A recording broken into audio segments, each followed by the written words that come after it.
Hello everyone, Rogue Fox here, and welcome back to another episode of Truly Bedrock. This is episode 19. Now, I may not sound too excited or energetic like I normally do, and that's because there was an issue that happened over the past week. So, if we take a look into the sky right here, as it's going down, there is a broken moon. This has been here since the beginning of the season, and all of us on the server have kind of been ignoring it and just having fun and doing our own thing. But over the past few days, for those of you who didn't see, some of the moon rock has fell onto the server, and it has caused quite a bit of damage. So you can imagine this is a bit of a tragedy here, and some lives were lost in the process. So let's go ahead and take a look at some of the damage that the moon rock has caused. We are at Foxy's area. Now, for those of you who didn't catch his video, he had an episode where the moon rock fell, and this was the destruction that it caused. So I guess a cat did survive, which I guess that's nice. We do have a survivor. But if you recall, we were here earlier in the season, and he had a whole building right here that housed many villagers that he was trading with, and now it is all gone. It has been destroyed, and you can see the destruction that the moon rock has caused to Foxy's base area. So to me, that is very concerning, and I think we need to prepare for the event that a moon rock falls in my base area.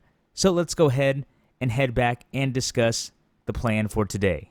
Alright, we are back at the base area, and hopefully my sad and concerned voice at the beginning was somewhat convincing. Hopefully. I don't know, I haven't really had to voice act like that. So, we are back at the base area, and of course we do have our lovely side of the street that is coming together, so that would be very unfortunate for a moon rock to fall on this base. So, like I said, I do have a plan.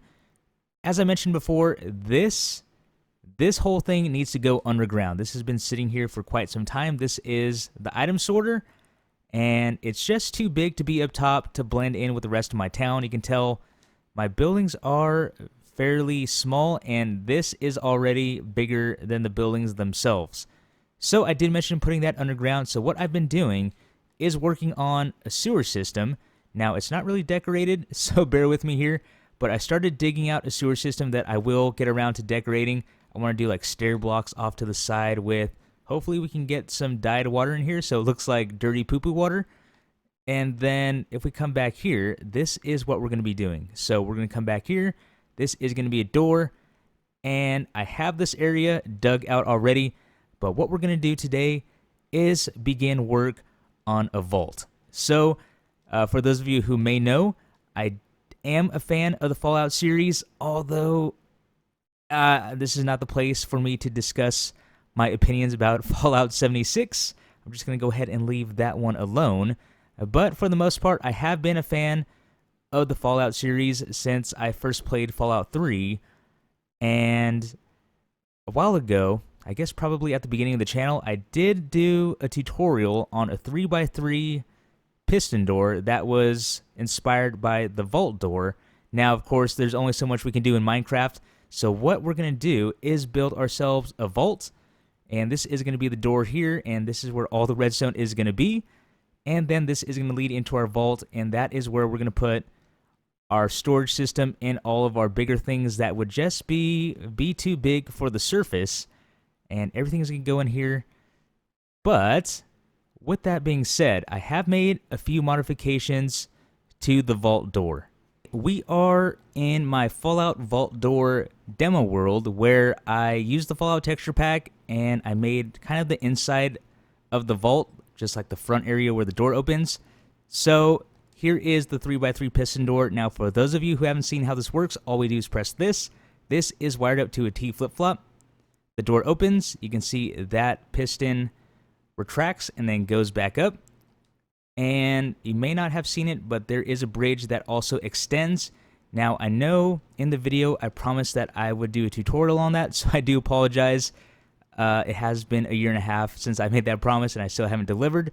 So what we'll probably do then is incorporate that into the vault build that we're doing in this season. But if we close it from the inside, we can go ahead and take a look. So that's going to retract. This comes down, this extends forward, closing it up. Now what this was supposed to be, this was supposed to be the arm that comes to the vault door and then rolls it off to the side like in Fallout 4. But, I mean, we're kind of limited to what we can do in Minecraft, so that is the best I came up with while trying to keep that look. So that was the original design, and then you can see the arm still extended. But what I want to do for this new vault door is it's still going to do that. It's still going to close this way, but this whole piece is going to be flush with the floor. So let's go ahead and take a look at it. So this is the new 3x3 vault piston door that I came up with. Now it is a bit bulkier than the other one that I made, but like I said, this allows it to go flush with the floor. So if we go ahead and flip our lever, you can see that goes all the way down into the ground, and then of course we can see the redstone block and then the piston where it would be normally right there if this was the old build. And then if we close it, that's how that works. So I guess it's not too bad. I try to keep this as compact as possible. The real challenge was not necessarily the round part of this or this part here. It was the double piston extender that I have in the ground and making sure that didn't crosswire with anything else. So again, that is the door opening, and then of course we are going to wire this up to a TFlipFlop so we can close it from the inside. But there we go, that is the vault door we are going to make today. Alright, we are back in the realm, and what I went ahead and did was lay out all of the pistons. So like I said before, the actual surrounding pistons that go on the outside of the door are not really an issue. The real issue, as you can tell, is going to be this double piston extender, and because it is bumped up against these, I had to wire it up in such a way to where it wouldn't crosswire, and at the same time I still had to deal with it being flush with the floor. So generally, for those of you who may know, a double piston extender is pretty simple. You just need a 360 count. So I don't know if I can quickly demo this. Let's see. I didn't pick those up. So I don't know where those leads came from. So we have a double piston extender like this, and let's say that's the block. What we need to have is, let's see if I can do a quick mock-up. 3 ticks running into this piston here, and then we would have 6 running in. I guess we can do 4 and 2. Let's see, repeater, 2 ticks, and redstone dust like this. And then we would have 0 ticks running in to this piston once again once it has extended. So at the moment, if we take a look, this extends. Now this doesn't come into play until it starts retracting. So we do need to power this piston right here. So that is where the 0 ticks would come in. So let's go ahead and run blocks like this. There we go. So we have a double piston extender right there. And then if we retract it, all of that retracts. So again, that would be a 3, 6, and 0. But for this, we can't really have this because if this part is going to be a part that is flush with the floor, I can't have redstone on the floor level. So I had to get a little creative, and you'll see here in just a moment. Let's go ahead and break these out. So I'm not able to do a 360, but it's weird. Let's put these back.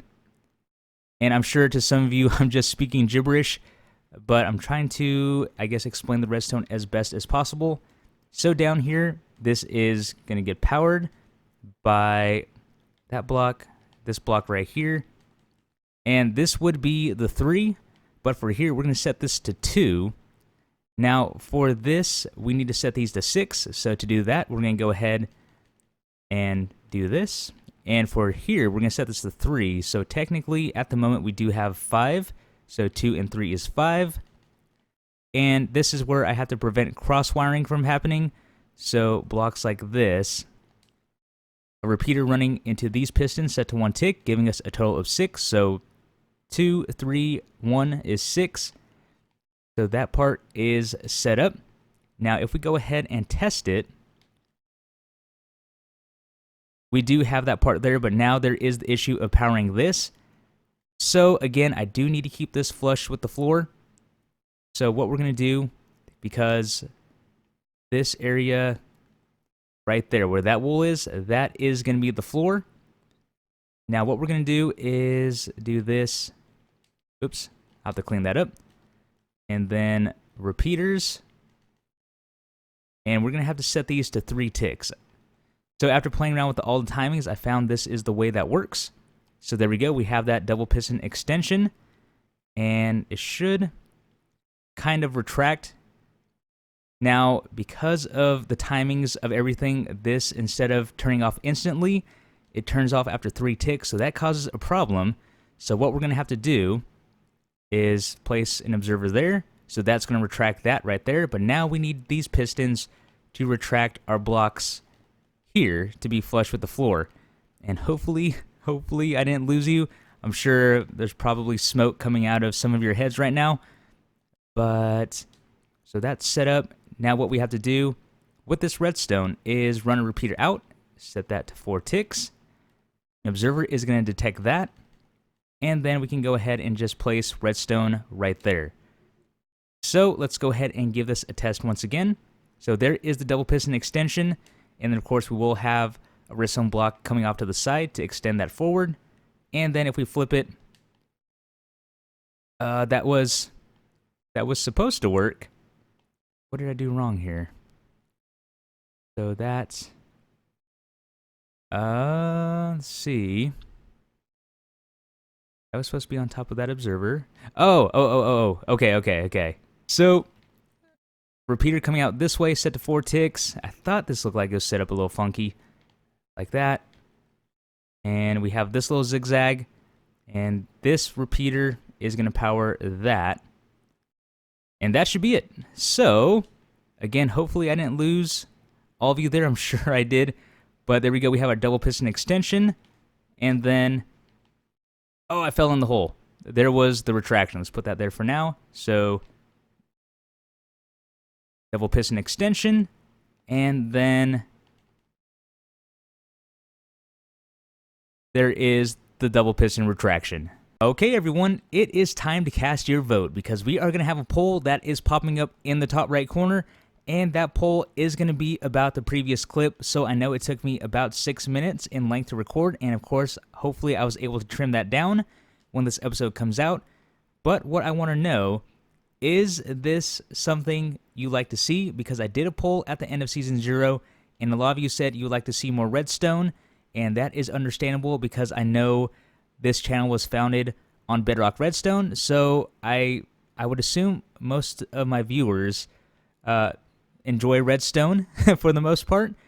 But let me know, was what I just did in the previous clip, like I said, I tried my best to explain it, but it was a bit long. Is this something you would like to see the whole process on, like I did? Or is this something you would rather see a cutaway of, like I kind of start setting it up, and then I'll do something like, hey, I'll be right back, and then I'll say welcome back and show you the finished product. So that is kind of what I want to get your guys' opinion on, because like I said, I know this was a bit more of a complicated setup. And of course, when it comes to easier circuits, of course, I'm going to do that on camera. But I guess what I'm asking is, with more complicated redstone circuits, do you want to see that on camera, all of it, or bits or pieces, or would you rather just have me cut away? Like I said, cast your vote. And also give me some feedback down in the comment section below. That would be very much appreciated. Getting back to the project at hand, I went ahead and wired up the rest of these pistons, and that is represented by the yellow wool.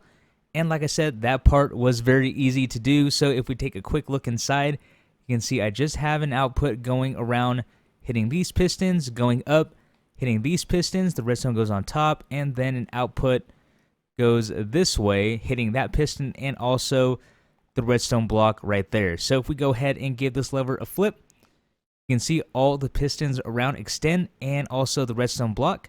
But now what we need to do is wire up the double piston extender. So all we have to do is place a block here, repeater set to 4 ticks because we want this to activate after all of this has done its thing. So let's go ahead, and I guess we can use yellow for the door. Put those there for now. Oops. Right there and right there. And of course, we are going to have a green center.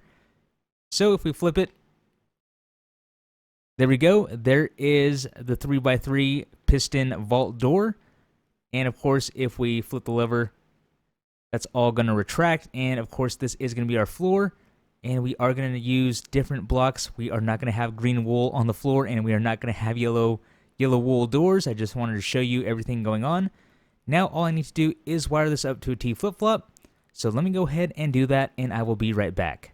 The TFlipFlop is installed, and all this is I'll just go ahead and show you real quick. I don't know why I didn't just do it on camera, but all we have here, let's go ahead and break it out. So we have two droppers. One dropper is facing up, the other one is facing forward. And let's see if we can toss these off to the side right now. Next, we grab a hopper and run a hopper into that bottom dropper like this. Get our comparator, run the comparator out from that top dropper, and then we throw one junk item inside. So I'm going to go ahead and place it in the top.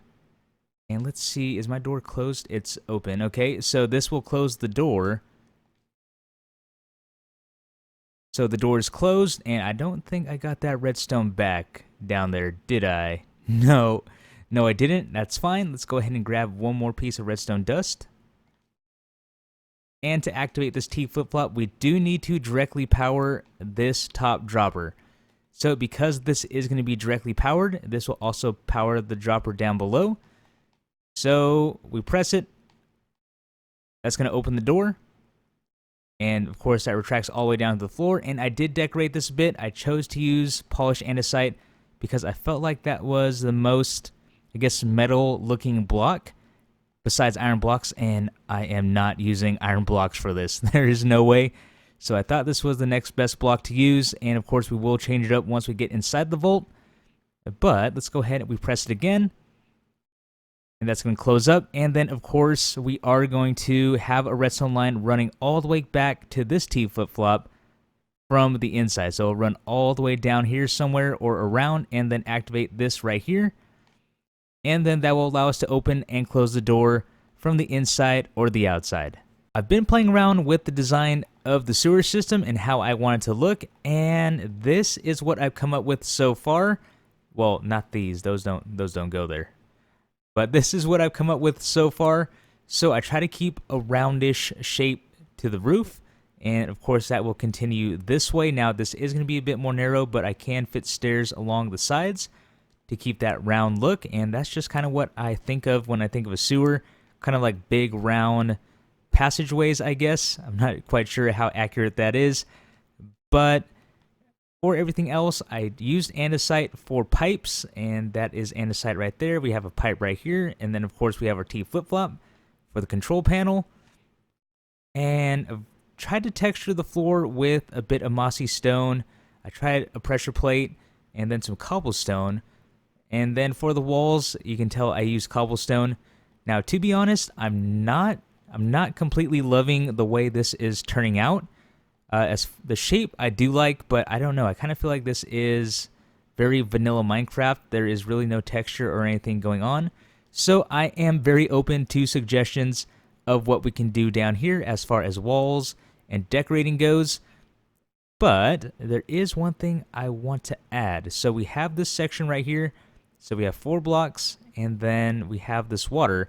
Now, unfortunately, I wasn't able to do the dirty water because that can only stay in a cauldron. So the next best thing, of course, is to use water. I mean, this is a sewer system, so there has to be some sort of water flow going on. Now, what I'm thinking is first we need to knock these out to do what I want it to do, because I tried playing around with it a little bit, and I guess that's cobblestone or gravel. Let's go ahead and punch these out. So these actually need to be blocks down below. And I don't know if I have any more stone. I do. Okay. So we'll go ahead and throw stone down there. That way it is a full block right here. Now, what I'm thinking is we can go ahead and place blocks off to the side like this. And I want to make, sticking with the andesite for being a pipe, I'm thinking of having a pipe come out of the wall. And I would probably have to decorate that behind with some black concrete, so it looks like it continues on. So there we go. It's very square, but it would be like a pipe sticking out of the wall, right? So just to add a little more to this, and then what I was thinking is we can waterlog these bottom 2 stairs like this. So that would run down into the water. So it looks like we have a little flow coming out and going into the water right here. And I feel like that adds a whole lot. I really do like that. But like I said, as far as the rest of the decorating goes, I'm not absolutely loving it. But that, yes, I am loving that. It definitely adds a lot to this room here. I went ahead and filled in the rest of the walls with cobblestone. And yeah, this is definitely looking more like a dungeon than it is a sewer system. Yeah, so I definitely need to switch these blocks out for something else.